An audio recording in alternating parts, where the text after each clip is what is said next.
আগের ভিডিওটার পর আমাকে অনেকেই বলেছিলেন যে ফুল রেসিপি ভিডিও একটা দিতে, তাই আমি আমার স্টাইলে লাচ্ছা পরাটা আর চিলি চিকেনের রেসিপি শেয়ার করলাম। প্রত্যেকেরই একটা নিজস্ব স্টাইল থাকে, নিজস্ব ধরন থাকে রান্না করার। একই রান্না এক একজনের এক এক রকম হাতে টেস্ট হয়। তো আমি আমার যে স্টাইলটা সেটা আমি শেয়ার করলাম, আশা করি আপনাদের ভালো লাগবে। এই মুহূর্তে আমি লাচ্ছার যে ইয়েগুলো সেগুলো দেখাচ্ছি। এবার স্টার্ট করলাম রেসিপিটা। সবার প্রথম আমি ময়দা নিয়েছি, তার মধ্যে সামান্য নুন, চিনি আর রিফাইন্ড অয়েল অ্যাড করে সেটা ভালোভাবে মিক্স করে নিলাম। আর অবশ্যই ময়দাটা মাখা হবে হালকা সুষুম গরম জলে, মানে একদম হালকা, যাতে মাখতে অসুবিধা না হয়। তো আমি এই মুহূর্তে ভালোভাবে মিক্স করে নেওয়ার পর সেটা ভালোভাবে নরম করে মাখতে হবে, যাতে পরোটাগুলো নরম হয়। তো আমার ডো রেডি, আমি দেখাচ্ছি কতটা নরম এটা। মাখার পর ভিজে নরম কাপড় দিয়ে সেটাকে ঢেকে রাখতে হবে, বা যে কোনো একটা কন্টেনারের মধ্যে ঢেকে আরও 10 মিনিট রাখতে হবে। তারপরে আর একবার একটুখানি ঠেসে নিয়ে লেচি করে নিয়ে এবার আমি বেলছি। আমার যে গ্যাস টেবিলটা আছে ভালো করে মুছে নিয়েছি, আর একদম পাতলা করে, যতটা পাতলা করে হয় বেলার ততটা বেলে নিতে হবে। তারপর আমি ওর মধ্যে তেল দিয়ে, মানে পরোটাটার উপরে তেল দিয়ে আর কর্নফ্লাওয়ার বা ময়দা যে কোনো একটা দিয়ে ভালোভাবে চাড়িয়ে দিতে হবে। আর এইটা আমি এখন দেখাচ্ছি কাটার, এটা আমি অনলাইনে কিনেছি, খুবই ভালো, প্রথম ইউজ করছি। এতদিন আমি ছুরি দিয়েই লাচ্ছা পরোটা বানিয়ে এসেছি, ওতে প্রচুর সময় সাপেক্ষর ব্যাপার। ছুরিতেও খুব সুন্দর হয়, কিন্তু আপনাকে ঝিরি ঝিরি করে কাটতে হবে, তবেই যে লেয়ারগুলো ভালো আসবে। কিন্তু এতে এত সহজে এত তাড়াতাড়ি হয়ে গেল, এই প্রথম ইউজ করলাম আমি, আমার খুব সুন্দর লেগেছে, এই জন্য আমি লিঙ্কটা দিয়ে দেবো। তো কাটার পর এবার সব একসাথে, মানে লেয়ারগুলো একসাথে নিয়ে এরম হাতের মধ্যে পেঁচিয়ে সেটাকে একটা নটের মতো করে সেই লেচিগুলো 10 মিনিট একটু রেখে দিলে খুব ভালো হয়।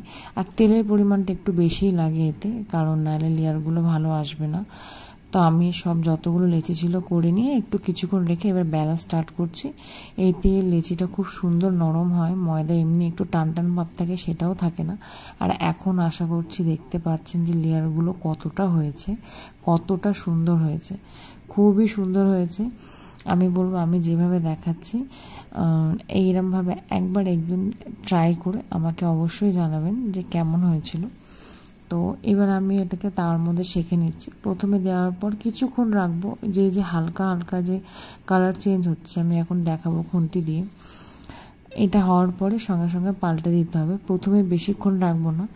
এবার পাল্টে দেওয়ার পর সেই সেকেন্ড পিঠটা একটু বেশিক্ষণ রেখে তারপর ধীরে ধীরে তেল দিয়ে দু পিঠটা ভালো করে সেঁকে নেবো। আর লাচ্ছা পরাটা একটু বেশি সময় লাগে সেঁকতে, যেহেতু খুবই মোটা হয়, মানে মোটা করলেই ভালো লাগে আর কি, লেয়ারগুলো ভালো বোঝা যাবে। তো মোটা হওয়ার জন্য একটু ধীরে ধীরে মিডিয়াম আঁচে সেঁকতে হবে, আঁচ বাড়ালে হবে না, তাহলে বাইরেটা পুড়ে যাবে কিন্তু ভেতরটা সেদ্ধ হবে না। এই যে ভেতরটা এবার প্রায় হয়ে গেছে, আমি দেখাচ্ছি ভাঁজগুলো বেরোচ্ছে, তার মানে হয়ে গেছে। এবার ভালোভাবে বোঝা যাচ্ছে যে দুদিকটাই হয়ে গেছে।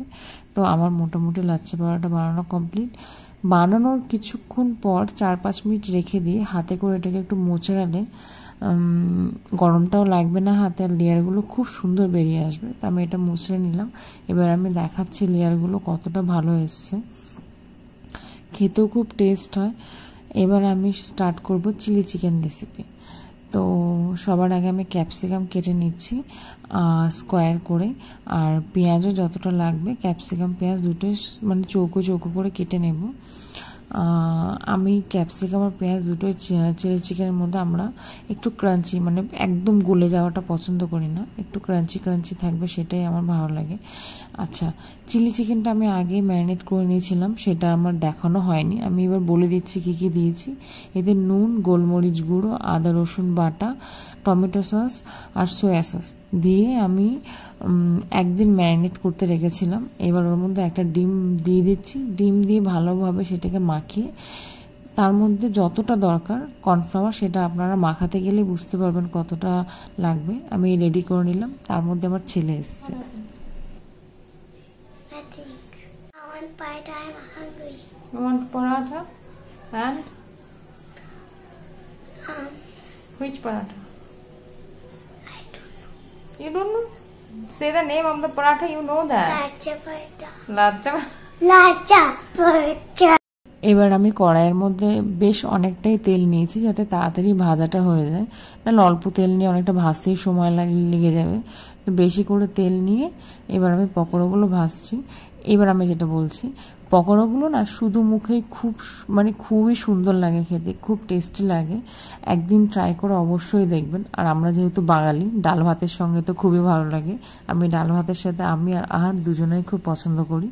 এখন এই মুহূর্তে আমি আমার বরকে আর ছেলেকে দুজনকেই দিতে যাচ্ছি, দুজনেও খুব পছন্দ করে।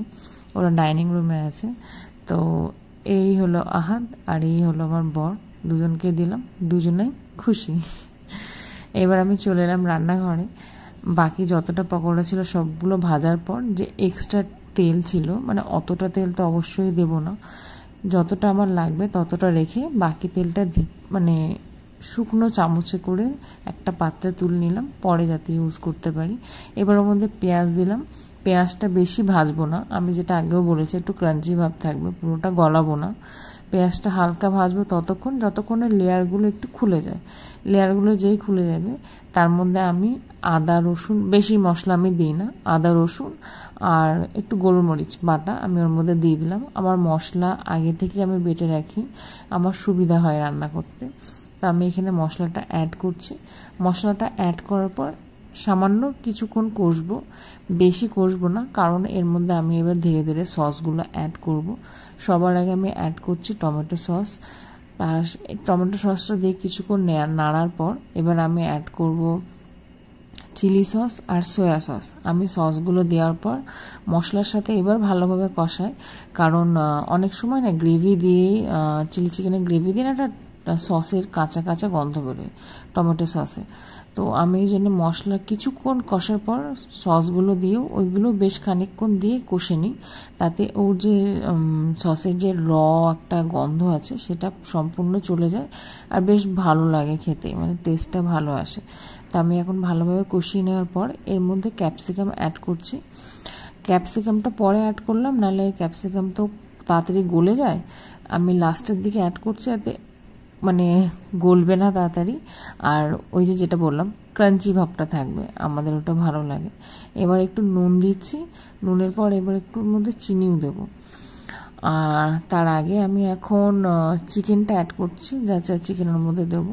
অ্যাড করার পর এটা একটু বেশ কিছুক্ষণ নাড়িয়ে কষিয়ে আমি ওর মধ্যে সামান্য একটু জল দিয়ে এটাকে ঢেকে রেখে দেবো। এমনি কষানো সবই হয়ে গেছে, চিকেনটাও রেডি, শুধু মুখে খাওয়া যায়, বেশি কষাতে লাগবে না, জাস্ট একটা কোট। যাই হোক, তো এখন আমি হালকা নেড়ে এর মধ্যে একটু জল দিয়ে ওটাকে ঢেকে রেখে দেবো, বেশিক্ষণ না, 3-4 মিনিট 5 মিনিট ম্যাক্সিমাম। তো আমি এখন চিনিটাও অ্যাড করলাম। চিনিটা দিলে না যে টমেটো সসের যে টকটক ভাব, তো ওটা ব্যালেন্স চলে আসে, নুন চিনি আর টমেটো সসের যে এটা। তো জল অ্যাড করছি। আরেকটা কথা, আমি এর মধ্যে কি বলে ওটাকে আজিনোমোটো অ্যাড করি না, আমার এমনিই ভালো লাগে। আজিনোমোটো দিলে একটা এক্সট্রা টেস্ট আসে ঠিকই, কিন্তু আমার দিতে লাগে না, আমাদের এটাই ভালো লাগে। তো এবার ঢাকনাটা খুলে মোটামুটি হয়ে গেছে। এবার আমি এর মধ্যে কর্নফ্লাওয়ার অ্যাড করব, সামান্য কর্নফ্লাওয়ার জলের মধ্যে গুলে আমি দিয়ে দিচ্ছি। এবার কর্নফ্লাওয়ারটা দেওয়ার পরে বেশ কিছুক্ষণ রাখবো, নাহলে কর্নফ্লাওয়ারের একটা কাঁচা ভাব, সেটাও বাজে লাগে খেতে। কর্নফ্লাওয়ার দিয়ে কষে আমি আবার কিছুক্ষণ ঢেকে রাখবো। রাখার পরে আমাদের চিলি চিকেন রেডি। আশা করছি আমার এই ভিডিওটা আপনাদের ভালো লাগবে, ভালো লাগলে জানাবেন কমেন্ট করে, রান্না করার পরেও জানাবেন। আর আমি যে টুকটাক যে রান্না করি চেষ্টা করব যখন সময় হবে দেওয়ার। তো এবার আমি আমার বরের রিয়াকশন দেখাবো, আজকে জেগে আছে, ঘুমায়নি। এবার আজকে বলো কেমন হয়েছে? মনে থাকবে কি খেয়েছিলে রাতে? কালকে মনে থাকবে তো? ভুলে যাবে না তো আবার? তাকাও।